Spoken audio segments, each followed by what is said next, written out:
off. This has had the strangest start to any of our events because we've just got to make sure that all the dogs are in position. Welcome. This is Newcastle Helix Present. It's our latest BrainFood event. Now, what does that mean? That means it's on a Thursday. It means it runs 12 till 2, just like all you guys wanted it to. It means you get free pizza. Yeah. It means you get free posh coffees. And today, you get dogs! Now, if we haven't met yet, my name is Charlie Charlton. Ooh, yes, I know. What about that? I'm the community engagement... I know! I so didn't think I'd get heckled at this stage. I'm the community engagement manager here at Newcastle Helix. And all that means is I go round and meet everybody bit by bit, been here since November, just getting to grips with all of your stories about your businesses, about you as people, about the people who study here, about the people who work here, about the people who might come and live here as well on this site. So loads to do. And what we decided we'd do is, how do we tell those stories? We tell them through films, which this man here, say hi to Chris, everybody. Here's Chris, hi! He's the man behind the camera. He is our content manager at Helix. So we tell these stories on film, which go onto our socials. Courtesy of, look at that team over there. There's Natalie over there, working really hard with Laura at the back. There we go. And we tell them in events. Courtesy of this lady here. I think a lot of you have probably been in touch with her. Katie Riley over there, everybody. With a glamorous assistant here, Sally. Now, Sally, please stand, because you have something very special.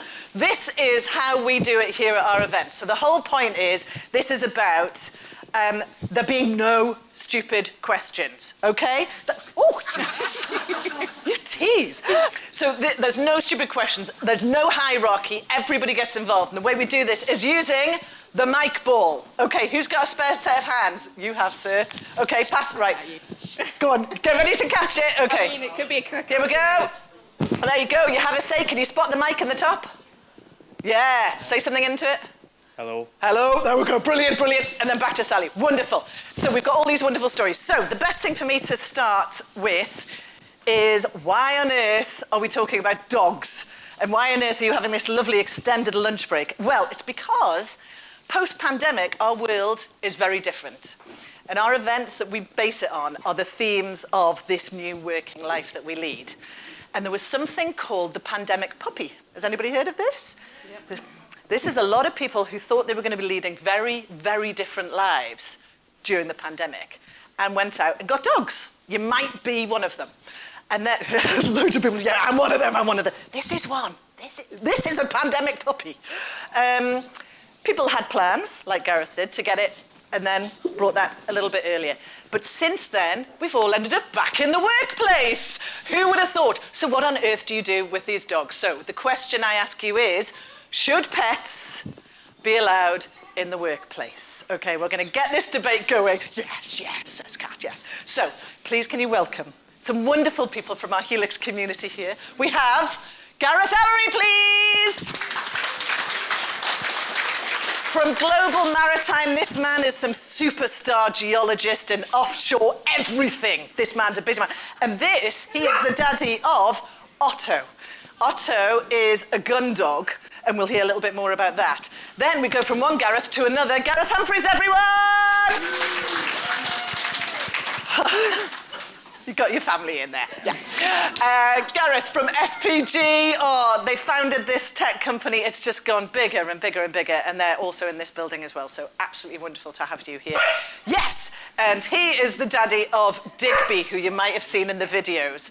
And then please welcome, we're very happy to have Anne Julie Haken here. So Anne Julie is from the Newcastle Dog and Cat Shelter. Please, can you welcome Anne Julie?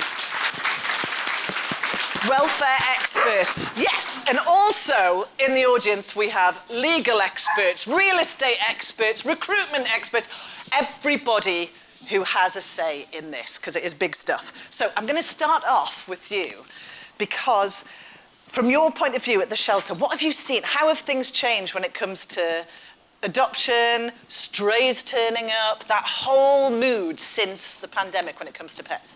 We, obviously, during lockdown, had to shut down. We couldn't rehome. We restarted rehoming, and we're getting 500 applications per dog to adopt a dog. 500 applications? to adopt for one dog. So we were inundated with applications. That over time has calmed down as people are back into the reality of working. And we're now at the other end where it's really hard to get the applications in to rehome dogs. We've seen a massive increase in what were pandemic puppies coming in and arriving at the shelter. 2-3-year-old dogs now that have obviously started off their life in lockdown like everybody else was, and are now a few years later, people's circumstances have changed and they've found themselves at the shelter. So we've kind of gone through the whole journey with everyone. So saw the amazing rise in ownership of dogs and everyone fighting for a dog to now everything's a little bit more grounded. You've got cost of living, you've got a lot of other factors going on. But yeah, we've gone through the whole journey and are now seeing the pandemic puppies turn up in rescue. So it's gone full circle. Yeah. You've got how many dogs in at the shelter at the moment? About 47-ish. 47-ish. All of them are in a catalogue, aren't they? Basically, you can see online all the little characters and find out about them. And who have we got here? So we've got Brew here. Brew. Hi, Brew. Can everybody say hi to Brew, please? Right, hi, Brew. Okay. And how old's Brew? So Brew's 5. Okay. He is an ex-racing greyhound alongside Knox over there. Yeah.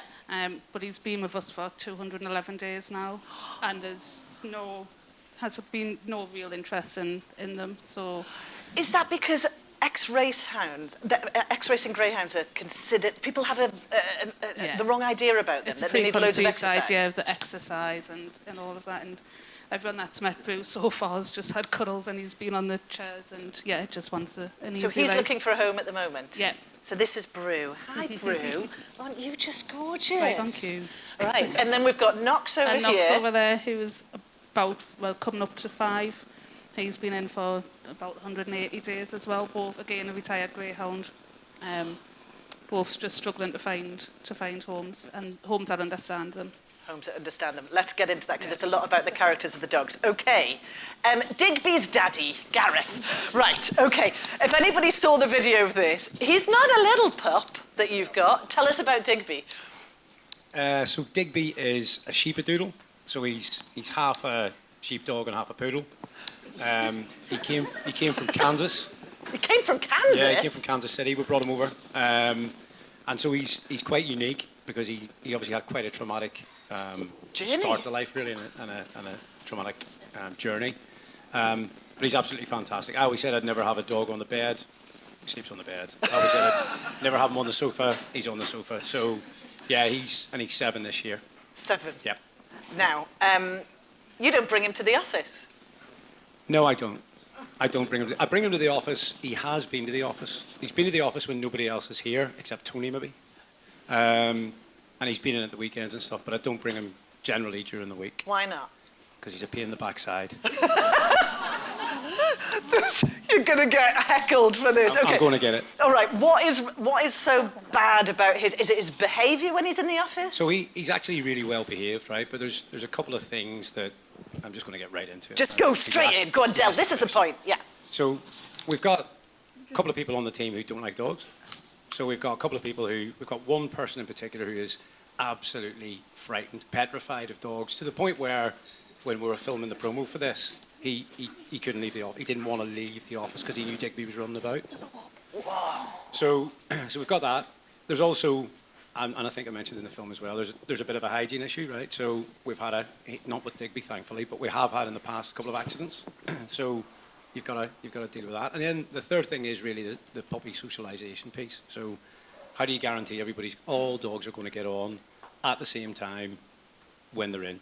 Right? Do you do a rota? What do you do? How do you solve that problem? So those are the reasons why I don't bring Digby in. However, somebody just asked me earlier, actually one of the team asked me earlier, is it company policy that dogs aren't allowed? And I said, no, it's not. So if you want to bring your dogs in and everybody can work it out amongst yourselves, go for it. But I'm not bringing mine in. But you're not bringing yours in? Because I don't want the responsibility. To be right, honest. OK, we'll get into that. We'll get the legal side of things. Now, Gareth, you do bring Otto into work. Occasionally. Occasionally. Tell us about him, because he's quite a special dog, as well as being a pandemic puppy. Yes, we always had a plan to get a dog, but we brought it forward by a year because the pandemic was a really good opportunity to socialise him with the family and bring him into the home. He's a trained gun dog, so he comes out shooting with me. I'm big into my sustainable food and nature, and it's all part of that. And at the moment, he's making me look good. When we were outside, so we went to do a little photo, Thomas, who's over here, you'll see him with his camera, he's a wonderful man, and he was saying, oh yeah, just find a dog. And I was like, well, there's Otto. And you had him all controlled using the whistle. Yes. Yeah. Yeah, so he's whistle trained fully. Yeah, which is quite extraordinary to see, actually. I haven't been part of that. Yeah, it's something that I always wanted to do. I grew up training dogs with my granddad for shooting and hunting, and found the right stable kind of environment for the dog. I waited until I was, I think, 32 before I got the dog. No, later than that. I'm older than I think. Somewhat older than that. Probably more like 36. And then it happened. And so we have 2 young kids at home, wife and kids, the classic scene, and he's really good. And he's really good. But your work, so you were doing, with Global Maritime, I mean, you were working in so many sectors in terms of offshore, renewables being one and all the rest of it. He doesn't come offshore. Ever. I don't go offshore anymore either. Are there any sectors that you've seen over the years where it's totally normal to have a dog at work, though? I think it's a lot more normal in other geographies. So I know, for example, in Germany, it's quite common to bring a dog into work. So we're a bit behind some countries, probably catching up a bit, but yeah. Right, so there's that element. So he's in the office. Do you book him in? Is there a schedule, a doggy No. schedule? No. No. Do you know that anybody in your office doesn't have an allergy or a fear of dogs? It's all been cleared. I think it's important to get consent with the people that you work with as well, and at least at the moment, he is the only dog that comes in, so it makes it simple. Right, okay. Right, you have a number of dogs in your office, Angeli. I have been there with them. Where's Nellie? Is Nellie around at the moment? Oh, right. Very excitable, absolutely adorable. There's Nellie. Come on, watch this. Oh, my goodness. Right, okay, so this is Chris. And when I was at the shelter, Nellie was very happy to see everybody. How do you juggle that, guys, in the office? Come on, and I want honesty here. It's lively. So the offices, we are fortunate that everyone has their own office pretty much. So there are a couple of shared offices. So that makes it easier. It wouldn't work as well if there was a free-for-all and everyone had all their dogs in at the same time. We quite often have shelter residents in my office in particular as well. So there's a lot of socialisation. There's a lot of being aware of the body language and how comfortable the dogs are. Nellie does get some free rein, but quite often gets put back in a box. Office, as we call it. But yeah, so Nellie has grown up from being a puppy. So from 8 weeks old, she's been in that environment as well, so has adapted to it and is very comfortable in it. Some of the other dogs that arrive at different stages of life takes a bit longer to adapt, but it is very lively. It's not without drama, but yeah. Because that is the issue here, isn't it? So the office is now becoming potentially the second home for a lot of dogs, and getting used to them. Are there tips that you have to bring dogs in and make that sociability work? Are there things we should be looking out for? I think you've just got to be aware of your dog. I think you've got to see, my dogs in particular come in if they need to see a vet, or very rarely come in and are really uncomfortable there. They don't like it, they don't settle, there's a lot of noise, there's sound, there's smells. They're really uncomfortable. How do you know that? What are the signs? Well, there's a lot of vocalisation, so the bark and the pace and the pant, and they won't eat when they're there. So they just won't relax, they'll cry and stuff. So they're just generally, everything, like if you saw them, you'd go, that's an unhappy dog. So they're not in for any real period of time, but it's being aware of your dog and making sure you understand the dog and the dog's needs. Because it's not about making it easy for me to get to work by not finding a dog sitter. It's about, is it suitable for the dogs, in my case, my personal case. You've brought up so many things there. Gareth, grab that mic, because I think there's a very interesting issue there about making it easier for you to be at work. How does that feel as an employer? You know, if somebody's saying, particularly during the pandemic, well, just, you know, I have colleagues who have children. we don't have children, but we have dogs. They are our extension of the family.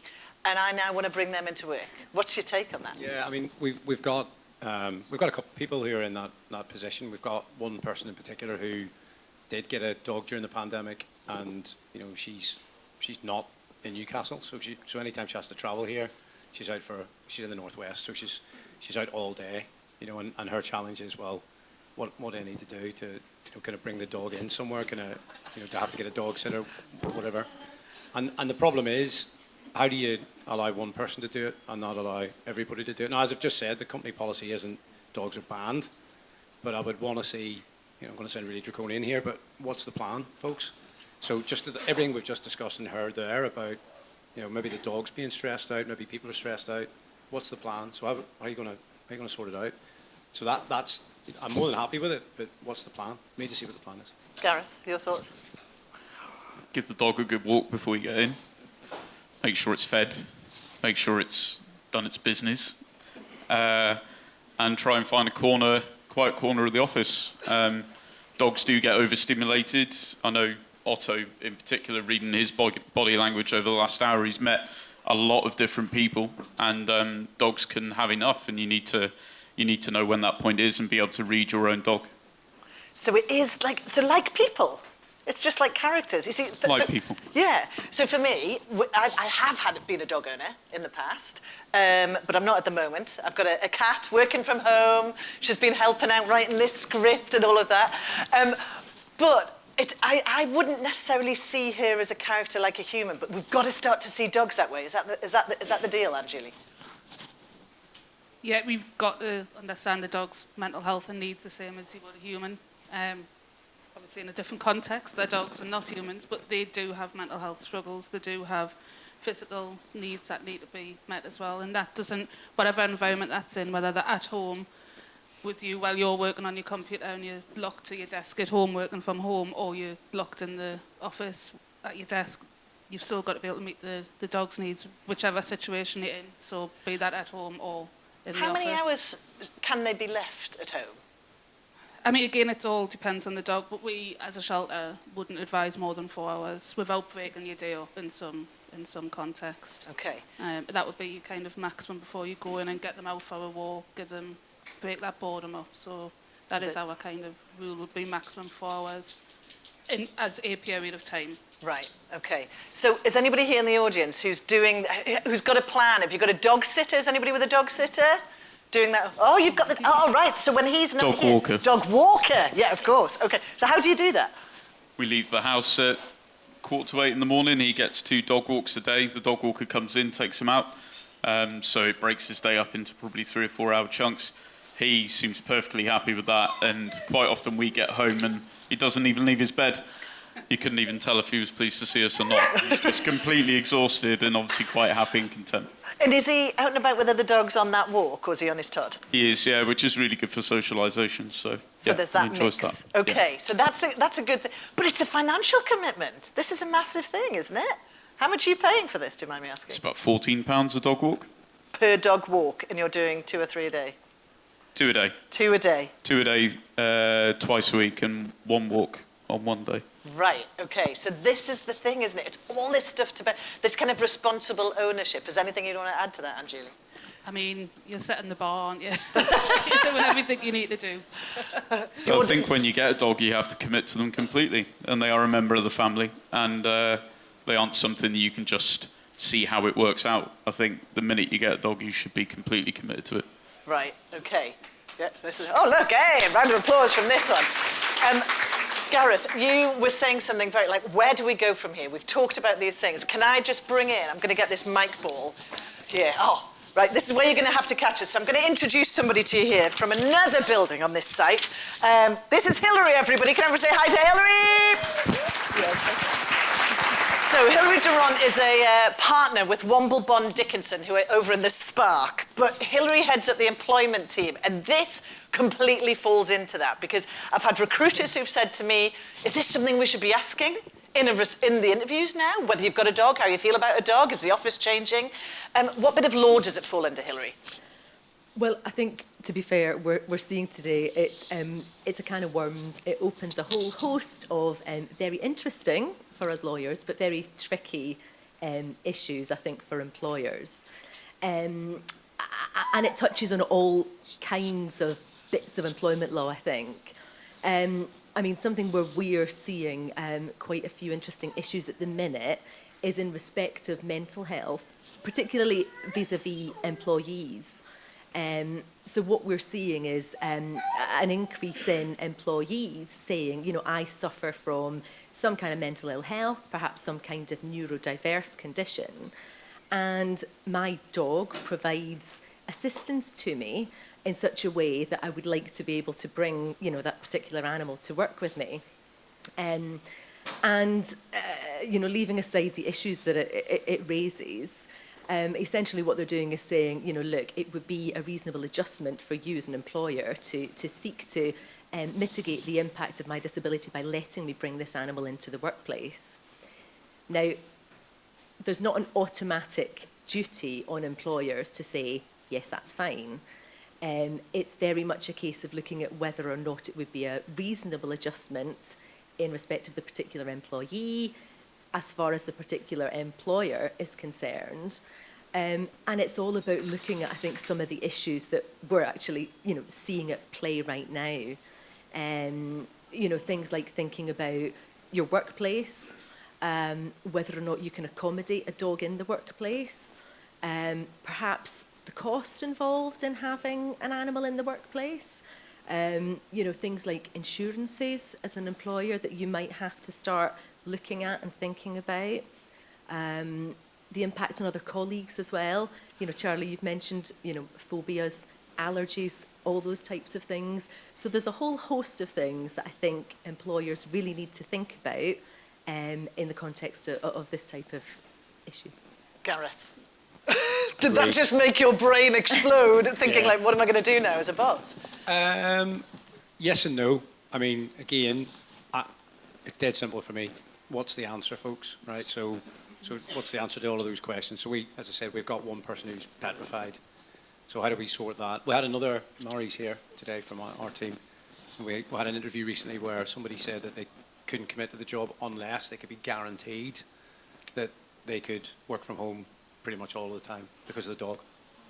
Right? So because of the dog. So this was no other reason than they had it. Primarily so where does that? So that falls under employment law, is it, or is it equality and discrimination? Well, I mean, I guess perhaps it comes down to the reason why they're saying they need to, you know, have that dog, for example. I mean, it's always open to you as an employer to say, you know, yes, fine, the nature of the role that we're employing for you lends itself to working from home, so we're happy to accommodate that. But of course, if you recruit on that basis and they have a contractual right to work at home, to change that, it could potentially be tricky for you. So it's very much a case of looking at the particular circumstances at the time, but I think obviously with a look at your business and whether or not it's potentially something you want to have at play for the longer term. Wow. So then it would have to be a policy that would be brought in and would affect everybody potentially. And that's the question. Because you've set the precedent. Well, that's the question exactly. Are you precedent setting here? Okay. and that's exactly the reason why I'm nervous about it. And is nervous really how you feel? Yeah, because you're just wondering what's coming down the tracks. Yeah. I mean, honestly, yeah. So I know the first time anybody asks can to bring a dog in, then 2 people, then 3 people, then 4 people, right? I just said, you know, I'm a dog owner. I don't mind. Love dogs. Yeah. It's not in the office. Yeah. Right? Not in the office, because there's individual ones are fine, but there's work to be done to get to the point where we know how it's going to work logistically if everybody brings a dog in. And how can you turn around and say to somebody, no, you can't bring yours in today because I'm bringing mine in? Okay, so there's the logistic aspect, but everybody talks to me about the joy of the well-being that the dogs give, changing that atmosphere in the office, Gareth. It's 2 of my colleagues at the back of the room. They can tell me whether they're happier my dog's in today or not. What? Oh, look. Happy today.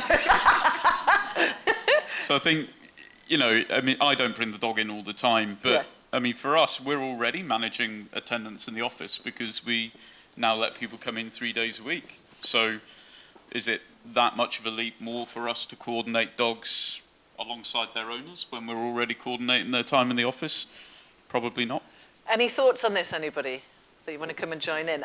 I want to get this, could I get this mic ball to Kat here? Because if anybody hasn't noticed, this lovely lady here has a little basket on her knee. And in this little basket is a 9-week-old puppy. Hence the choreography that we've got going on here, because these guys are trained to go and find something that looks just like your little Yes, pup. my Now, baby. Kat, tell us about the reason you've got this little one in there. So this is Rose, and she's going to be trained to be an autism assistance dog. My son's got autism, and Rose will be trained to exactly what Tom, our son, needs. And then she will go everywhere with him, which actually means he's got a life, he can leave the house. Our previous dog lost all of her training due to COVID, because we weren't going out anywhere. But she's been to the theatre, she's been to concerts, she slept through Hans Zimmer. Like, you wouldn't even know she's there. And they're all hypoallergenic, so, like, there's not an issue with, because they're cockapoos, there's not an issue with allergies. You literally wouldn't know that there was a dog in the three of us when we're out and about. So even, she's trained not to jump. So even people that are scared, she wouldn't go up and frighten them. Or so they're not really pets. They're more like working members of the family. Right, so what you've got there, so you've got the element of neurodiversity being brought in. You've got, so at the moment, I think, could you pass the mic ball just a little bit further forward to Hilary? Thank you. So in law at the moment, we're dealing with various disabilities and the need for dogs as assistance dogs. Yeah. But then we start to head down the route of autism and people identifying various other neurodiverse conditions. Is there a law that protects the need for dogs in this way at the moment, or pets in general? Yeah, I mean, I think probably what you're getting at, Charlie, is the protection afforded by the Equality Act, which applies, and in the context of the workplace and you know, colleagues in the workplace, it would apply to, you know, employees and workers. And I think where you're getting at here is in respect of those who perhaps have neurodiverse conditions, or mental ill health. We're talking about, you know, disability discrimination. So here, I think what we're talking about is a dog, or perhaps another animal, and that's perhaps something to be explored later, but, you know, a dog that does something as you've described to assist the particular individual to mitigate the effect of the condition on their ability to, you know, and for your son to go out and about and live a normal life, and, you know, for colleagues in the workplace to do their job. So then is it like whose rights trounce whose? So would it be the case of if Tom, I'm going to zoom in forward, and suddenly he's working alongside your lovely husband, Nathan, over in the Catalyst, and would it be Tom's rights over everybody else in the Catalyst to have a dog there? I mean, it's very much a case of looking at Tom as an individual, and looking at the, you know, where Tom works, you know, who does he work for, what type of employer is it, what's the nature of the job, and would having, is it Rose, you know, would Rose mitigate the effect, you know, would having Rose help him to function, I suppose, in the job that he's doing. So it's not a one-size-fits-all. It's very much looking at, you know, particular cases, particular circumstances, but it is a very real issue, and it's something that we're advising, you know, increasing numbers of clients on. It's a fascinating subject. I'm just thinking, is anybody ever going to dare to turn down having 9-week-old Rose in the office? Gareth, surely not. No, I was just going to say, service dogs, not a debate. Not a debate. Not a debate. No. Absolutely zero debate. Yeah. No problem with it at all. So There we go. Yeah. And if she wasn't a service dog and she's just the 9-week-old puppy that everybody's trying to cuddle? Out. Off Yeah. you go. Off you go. I'm only joking. You cruel man, you cruel man. At the moment, can we just have a raise of hands? Who is for dogs being allowed in the office no matter what? Okay. Whoa. Okay. Hugh is very clearly on the no dogs in the office. There we go. Right, can I get a mic ball over to Beth? Go on, quick, they're over there. Okay, because I'm going to be really honest here. Did you see everybody who was saying, right, I'm happy to have a dog in the office was straight up there, but there was a reluctancy. And I've seen the reaction on social media. Yeah. People get vitriolic when you say, no, it's a bad idea. What is it? What puts you off, Beth? No, I do find it a big distraction, and I think it's that, like Gareth, not that Gareth, says, is that responsibility that you find with it. And it's not just distraction to everyone else in the office, but it plays on your mind, and I feel like I'm not productive. I really want to cuddle the dog all day, and it's just uncomfortable. So you want to play with the dog, but you feel you've got your work to do. So you feel torn. Yeah. You feel torn. I'll be honest, in the newsroom, there was like a stage for years where people would turn up, you know, that had baby. They got off on maternity leave and they come in. And you would know when they were visiting with the child, because the whole newsroom, no matter what was on air, would all sweep towards. Then people got bored of that. And then it was only when people brought their dogs in and the whole newsroom would disappear. So, right, okay, so the distraction element. Who else was a no to having a dog? You are kidding me. Tony Gray. Okay, this man is the building manager of the Core. He's the most dog-obsessed guy I've ever met. Like, there isn't a single dog here who hasn't had a treat from this man. You're saying no. So as a building manager, absolutely, it brings people back into the office. It kind of, it helps the building in such and all the businesses that are here. As an employer, I think being in such a small team, my worry is always if we have, for example, an emergency, or a fire evacuation, and I've got a dog that I've got to look after, my priority is going to find my dog before looking after everybody else in the building. So I think for me, that priority changes from the safety aspect to where's my dog? Wow. And can I control 400 people outside the fire brigade, back and forth, if I've got a dog in hand? Probably not. So I don't agree with it from that aspect, from the safety aspect. Does he raise a fair point there? Is it putting you off? I think he has different responsibilities to me. I don't have to worry about all that. But one of the things touched on with the whole service dog thing, that's implying that the dog has a certain level of training. And I think if anyone's going to bring their dog into the office, then it's their responsibility to make sure that the dog is well trained, isn't disruptive, and can settle down in a corner. And if dogs can't do that, and if they are very disruptive and running around, then I think that becomes an issue. Right, okay. Fully agreement? Yeah, okay. I think, Erin, Soappost, did you put your hand up as a yes, dogs in the office? Yeah, pass it. Right, okay. What is it about having a dog in the office? Now, it's Soappost, so Soappost are also in this building. Another company on the Helix site that's like leading an entire industry globally, which is brilliant. You've got a couple of dogs. We do. There's one little fella I know. who might be my favourite. No offence, everybody. Little Bertie, who should be in the office today, but he's not. He's in the foyer. Why? Oh gosh. We have the same problem. We have a team of like 40 people who use the office when it suits, and we ask everyone to book in the time with the dog. Sometimes those times overlap with people that are allergic or don't want to be in the presence of dogs. So you've got like a dog calendar? We use an office calendar anyway for booking desks, and you book the dog a space in, and that's the way we have been navigating this issue at the moment. But I was really interested to come because there is that other side of it. We have to think about our employees, our HR team, as much as we love the dogs. We need to think about our people first, and sometimes that overlaps with the dogs. This is staggering. So right now, in 2023, we now have work calendars that bring in people's pets.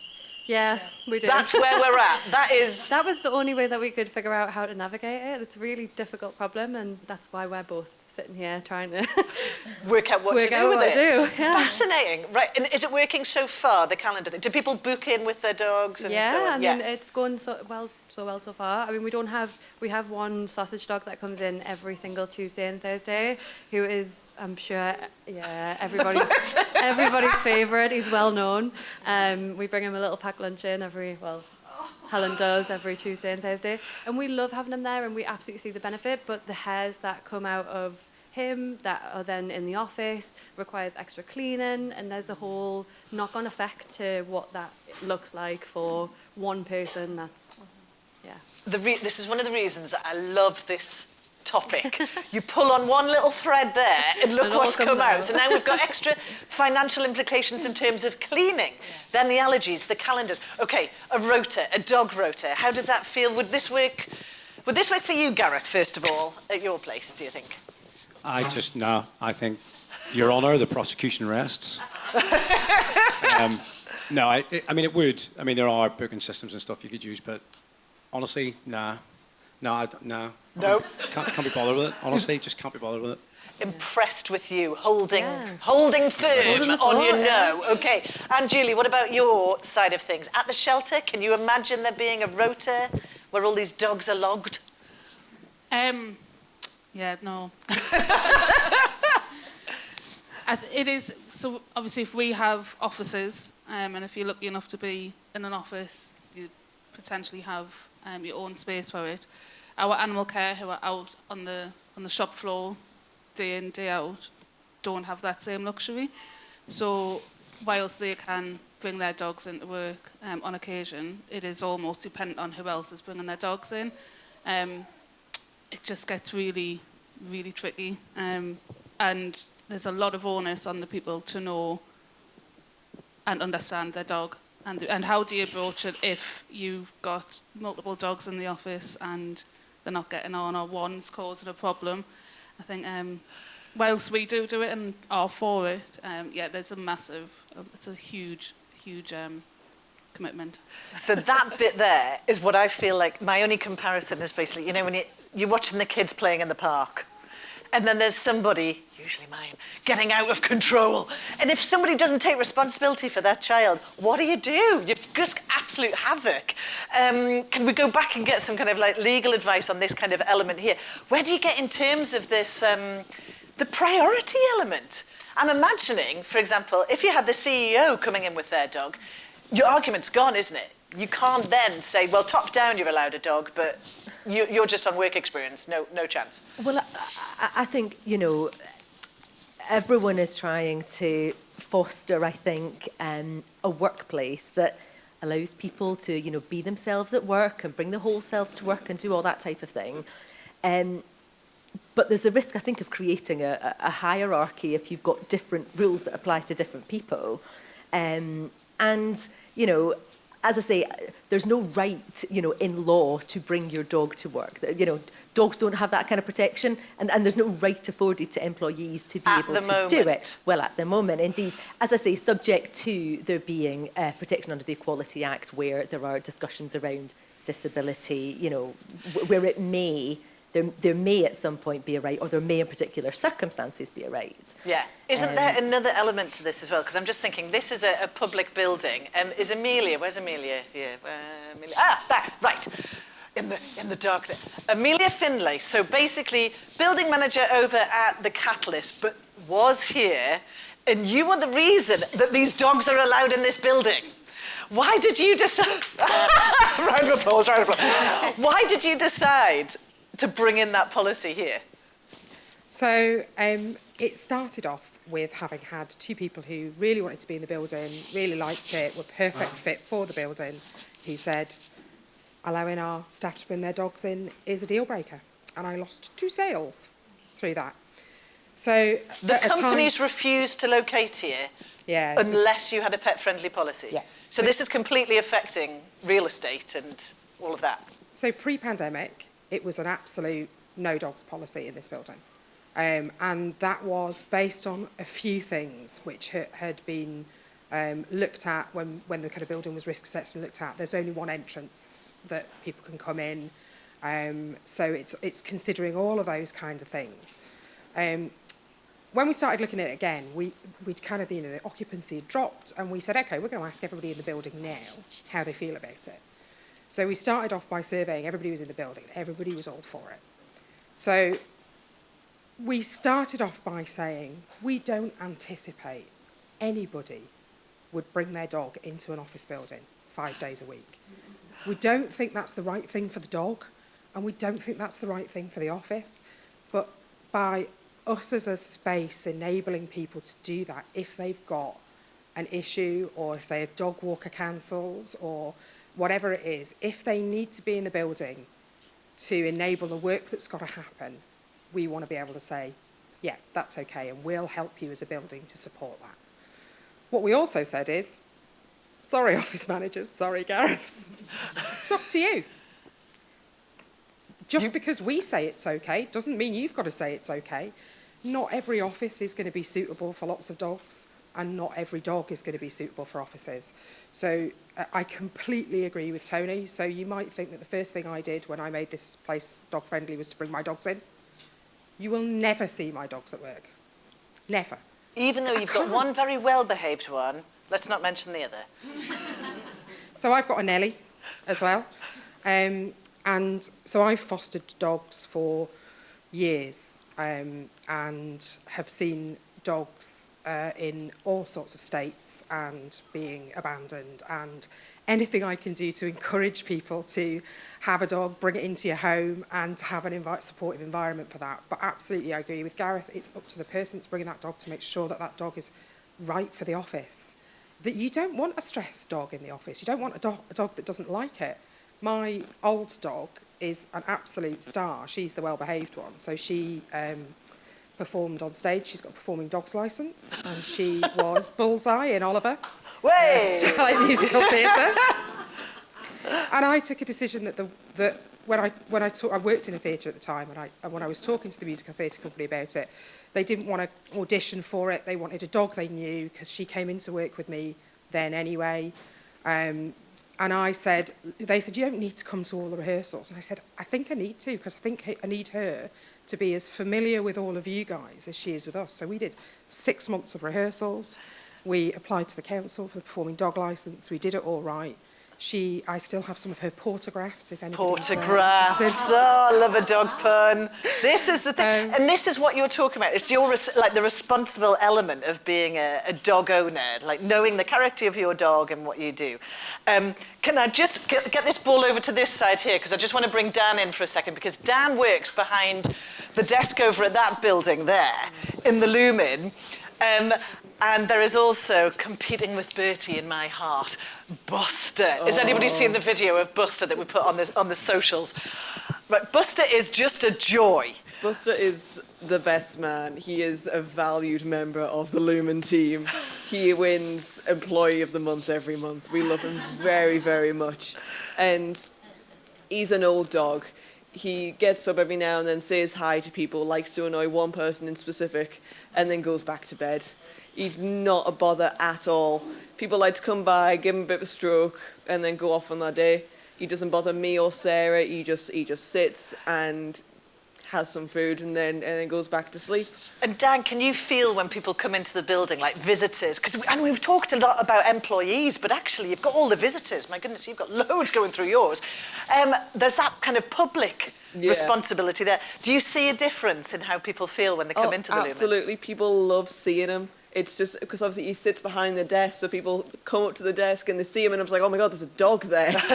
And then they walk past and he comes, says hi, and they say hi to him, and then they go off to their meeting, and then they come back down and he's still there to say hi again. It's a lovely little experience for everybody. People bring in their dogs who might not have thought as well. I'm just going to ask you just very quickly, can you pass this microphone to Laura here? Because Laura is in, you know the Key building, the one that looks like a bit like a circus tent. So Laura's in there.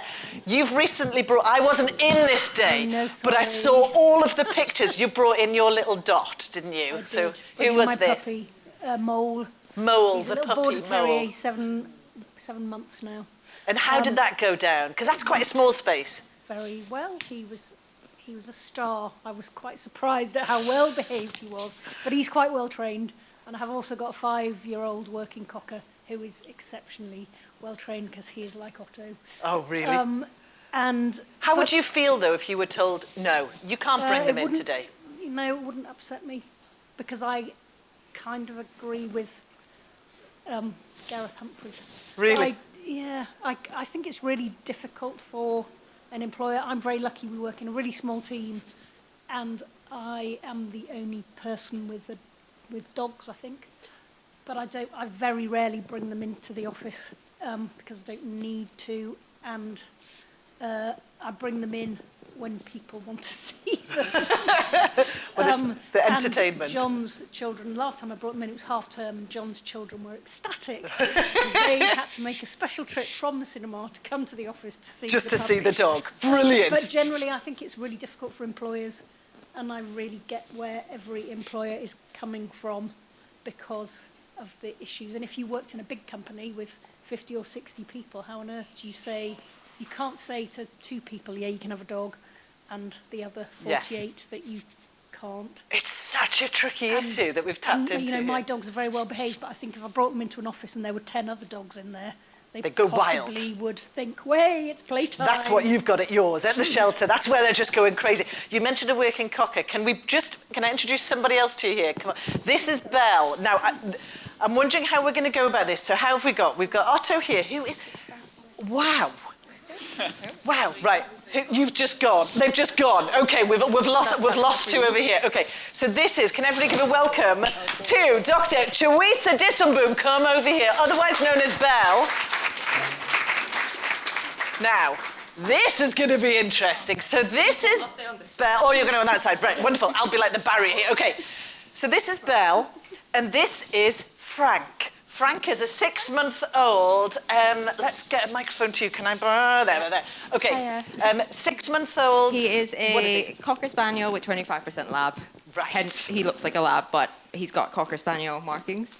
Now, we've brought you here because, so Belle works over at the UK National Innovation Centre for Ageing, which is over at the Catalyst, and is one of like the senior people working on the Internet of Caring Things, which is supported by the Combined Authority who are in there. This is this whole kind of collaboration issue. But the reason I've brought you here is you've been testing some pet tech out with your little pup, and he's wearing some of it here. Having celery, which is celery. like a whole other world to me. Literally loves it. But can you talk us through why are Nika so interested in pets, well-being, pet tech, all of that? So I think there's like loads of opportunities around pet tech at the moment, and I think just technology and data-driven insights in general. I think I've chatted to you already with Newcastle Dog and Cat Shelter being here as well, you know, with the cost of living crisis, with COVID, the pandemic as well. I've kind of thought about it a little bit, and it's like, you know, the financial strain as well that comes into play, the activity levels, like will the dog fit in with your family, for example, like Gareth mentioned already. So it's kind of like, you know, existing, for example, Emma, I don't know if anyone else uses it, but it's a budgeting tool that I use. But, you know, can we, with the data that exists already, can we maybe think about, you know, the finances that you've got at the moment, the things that come in and out of your budget at the moment, what type of dog's appropriate with that budget. So this is literally a massive industry of like loads of tech companies who are just getting in on this in the same way that we have Apple Watches and so on. Yeah, exactly. So like, can we even, you know, think about the activity levels that we're engaging with at the moment on our Apple Watch? Can it then, you know, think about what dog breed that would suit with your lifestyle, rather than just think, oh, you know, I want a German Shepherd or I want a really active dog, for example, like him, and like not be able to meet those requirements, and then, you know, that makes the dog really stressed and, you know, upset as well. So basically using all these data insights to then, this is where I can feel like Gareth Humphrey's mind is, you know, this tech company, global, it's like, where is this opportunity? There's a massive opening here, isn't there, for business? Yeah, and it's also like, you know, I think all the pet tech companies at the moment, it focuses so much on the dog, you know, and it's like activities, but how can we tie that into our behavior as well, and learn more about ourselves? Like, you know, are we walking, you know, less and less as our dog ages? You know, when we throw like a ball, for example, are we throwing the ball not as far, you know, over the years? Like, can we learn more about our own health and well-being as well? Through the dog. Yeah, exactly, through doing these activities with your dog. So I think there's just so much more to learn about, you know, the correlation between our own health and well-being and our dog as well. How would you feel about having a monitor on Otto? The whole data thing, I didn't go for a walk on my own twice a day before I got a dog. The dog made me go for a walk. Yeah. So I wonder, I mean, there's undoubtedly useful insights, but yeah, I don't think it would have changed my decision about whether to get a dog. On him, yeah, sure. I mean, but I guess from an activity perspective, could be interesting. But it would be good maybe if you were considering what to do about a dog, which dog would be a good match for you. If you're going to go on a dogging... I nearly said so the wrong way there. Shopping. Shopping. Yeah. Speed dating with dogs. That's what I was going to say. Once again, I didn't think this was going to go down that path. But if you're going to look at that and try and work out which was going to be your appropriate match, then it's like, you know, whether you're like super active or whether the greyhounds, do they need that much and is that going to be a good fit with you? This is what data could do, isn't it? That's fair, but then dogs modify your lifestyle. So I don't disagree with that because, like, since we've got Frank, we've, you know, gone out to do loads more walks. Like, I'm normally, like, I'd rather just do an hour at the gym, high intensity, done. But now it's like, okay, I'll go out, you know, for 20 minutes, 30 minutes with the dog more regularly. And it is quite nice being outside the house. You've been working with a company, which is what you do, the Internet of Caring Yep. Things. Pero.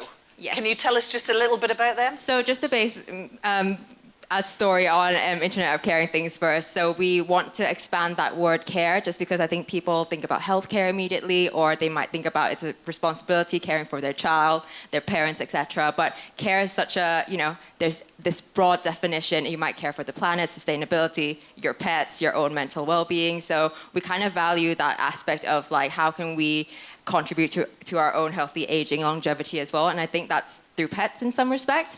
And yeah, so we work with a company called Pero. So they want to not only look at, you know, the pet's activity, but also incorporate like mindfulness and also the mental health and well-being of the pet owners as well, just because I think that's really important. For example, bringing up a puppy, if people in the audience have experienced it, it is really hard work and you have to contribute a lot of time towards it. Like, I just feel like the more time you invest in your dog, the more they give back to you, and obviously the more well-behaved they're going to be as well. It's not like you can't expect the dog to just be, you know, an angel from day one, because that requires a lot of time and effort that is being put in, especially being a gun dog as well. Like, you know, there's a lot of training required.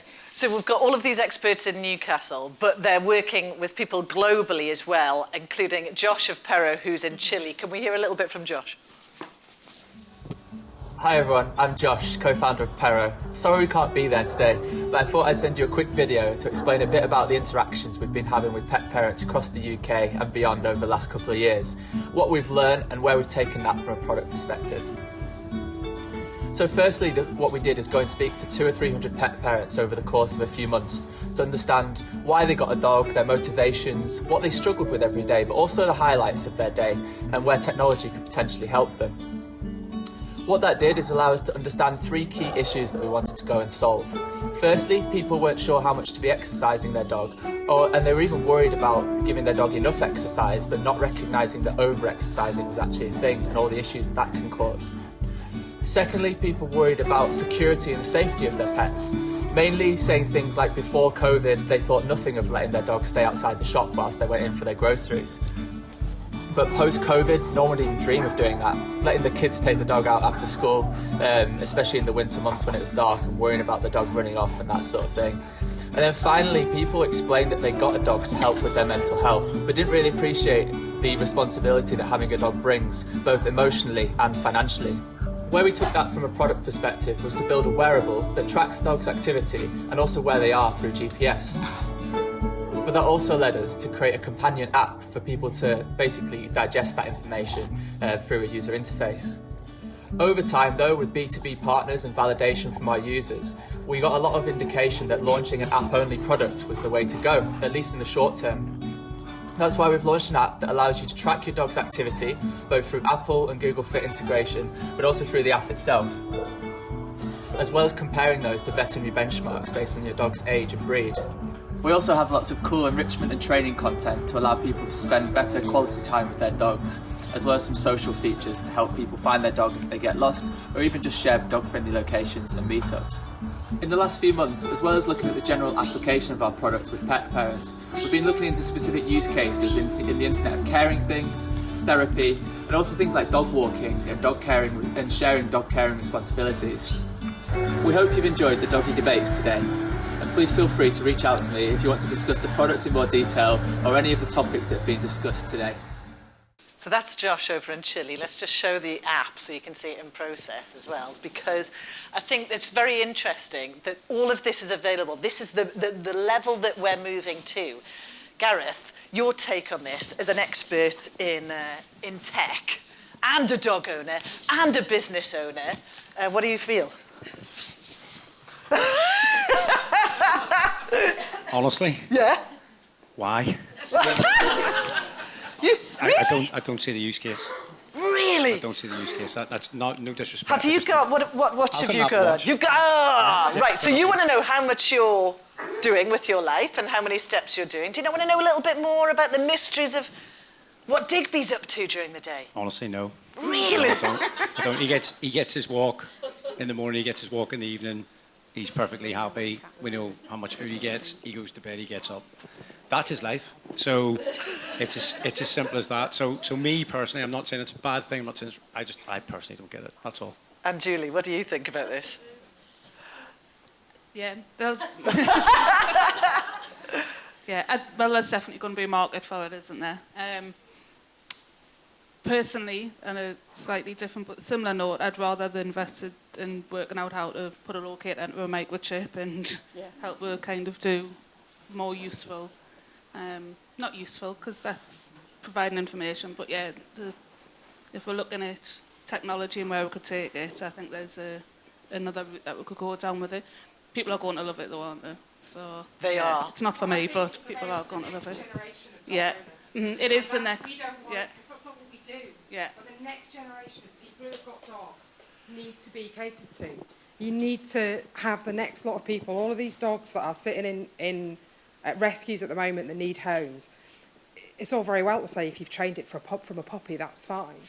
But it's not as easy as that when you take them from a rescue, because they come with completely unknown issues, and having something that gives you a bit of guidance like that. I mean, puppy training class is great, but it's for however long. What if you've got a dog that's 2 years old? How do you understand what its behaviour is trying to tell you?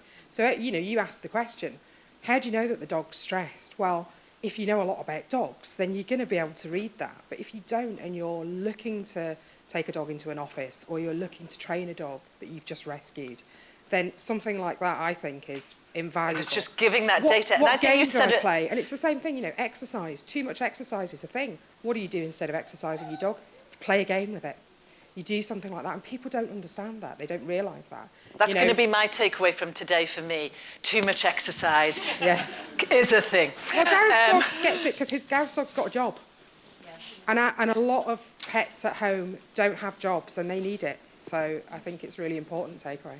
I think an app like that helps. I think it's interesting. I think this use of data, but the way that people would take up on this, Belle, people just want desperate to know what they're up to in the daytime. Yeah, and I suppose if you found out on a monitor that the dog was scratching a lot, you'd then know, actually, that dog's not that happy at home when I'm sitting at work, yeah?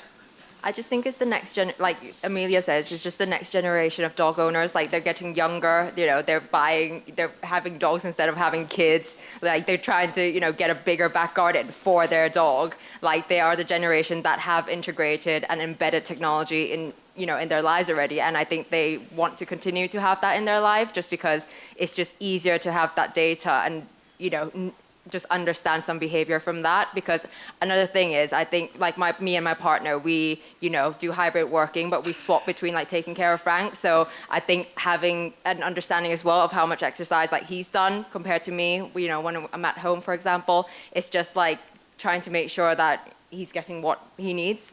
Yeah. Yeah, I mean, look, you've turned me slightly, right? Oh! Because I didn't have an Apple Watch. You're right, 2 years ago, I would never have worn one, and now I'm wearing one. So you're right, it's maybe a young person thing. Oh, listen, you were at a hip-hop festival at the weekend. That's also true. Yeah, so there we go. Thank you very much for all of that. Is there anything that anybody would like to know since we have... Oh, Janine, oh, gosh, quick, get this mic ball over there. We've got a couple of minutes left. Janine is from Nikkei Yonchik. Okay, did you actually get tennis elbow from throwing a ball too much for your dog? I did. Can everyone hear me okay? Yeah, go. I've got some information for you, Gareth, as a business owner. What's the size of the pet market, Belle? Billions. In the UK, they spent 8 billion last year on pets. I'm on board. We know what data you needed to know to understand the value of the pet market. Done. Nice one. A businessman to the heart. His company is expanding massively. I'm not surprised. Mike Ball here, just in the front here. Yeah. I hope someone goes after me because mine's probably a little bit more of a depressing question. Oh, no. But I think one thing that I'm conscious of is even if dogs aren't allowed in the workplace, because I think Gareth swayed me, I wasn't sure, and I think now I'm on the no, more so just as a distraction. And mine wouldn't be a distraction because she's just sedentary. But I think my question would be, how do you think employers are moving forward feeling about just being generally more pet friendly? For example, my little dog's 12, and though I don't want to think about it, we will be losing her at some point. She is a member of the family. How do I go to my managers and say, like, I need some time off because we've lost a member of the family? If people aren't dog owners, they don't understand, and they'll just think, well, you've just lost your dog. It's not like you've lost a parent or a sibling. I think this is a very interesting question. Can we get that Mike Ball just fact? We're going to spring this over. Hilary, are there any precedents for this in terms of? So we're talking about leave. Of course, we've got like maternity leave, we've got paternity leave, shared paternity leave. We've got all of this stuff going on. Yeah. But now, when it terms condolence leave. Well, we're not there yet, I don't think. I mean, employers typically have, a compassionate leave policy, which, they don't have to, but, typically good employers say, in the event of bereavement, this is the policy. I guess it's one that's out there for the taking, isn't it? If you're going to be an employer that is mindful of the mental well-being and the things that are important to your staff, it may be something that you start to factor into policies of that sort. Would it be something that you would it be something that you would understand, Gareth, in terms of that? We work in an incredibly competitive recruitment workspace.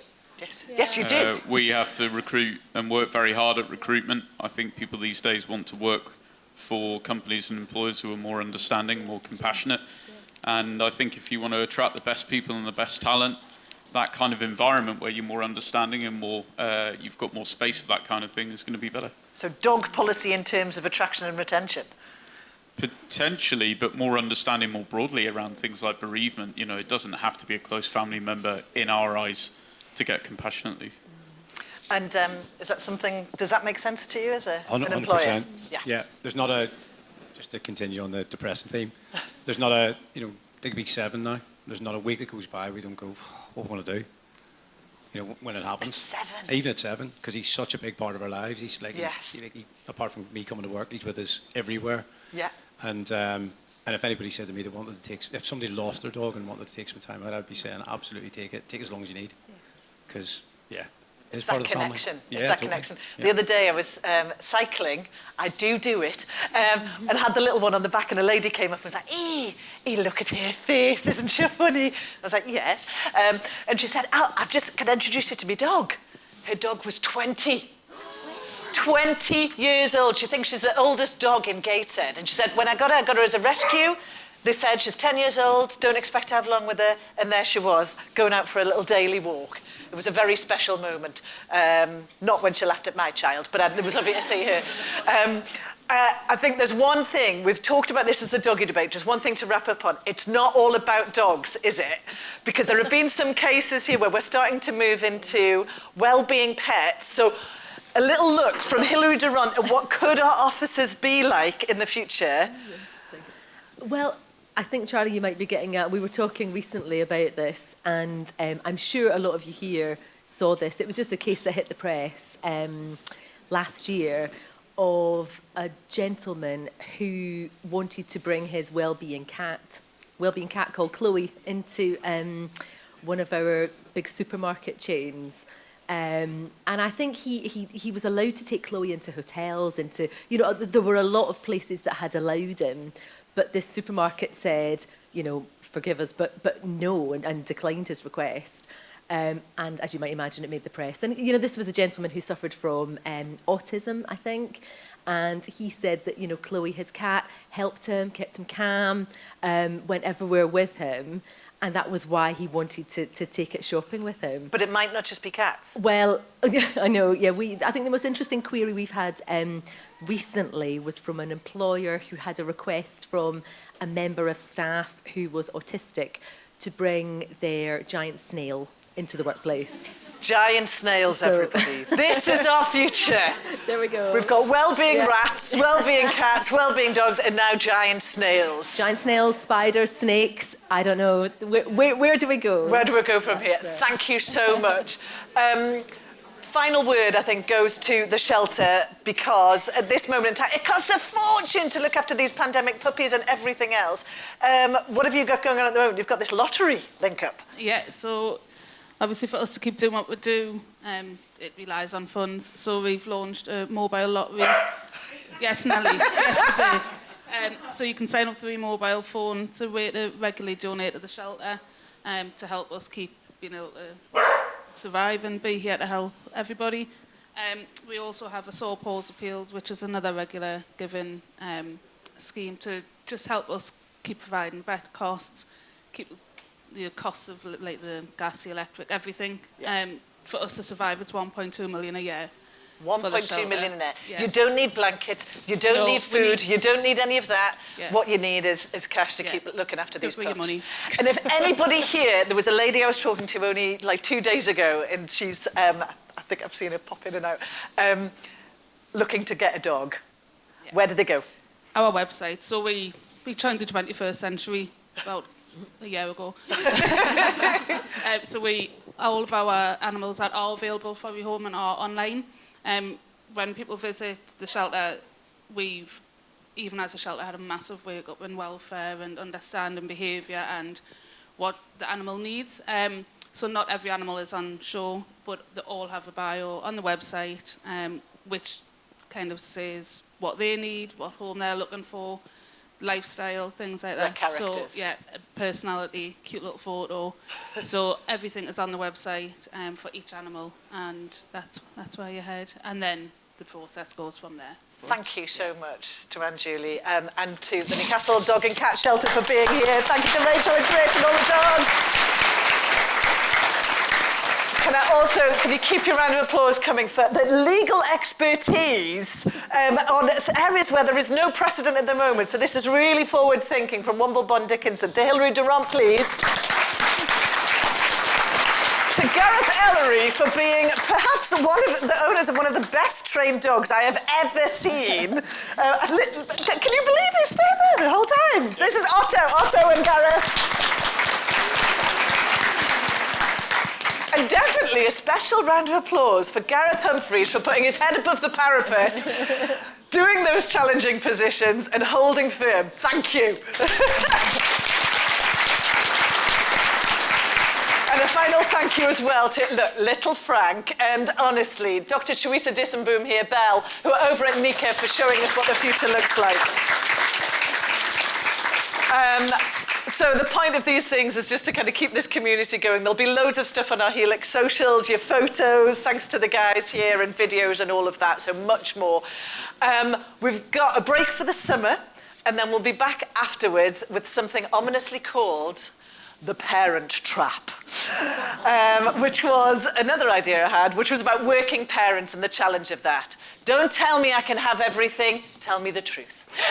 So we'll be looking at that after the summer. In the meantime, have a wonderful time. They said, don't work with dogs. Or children. Or children.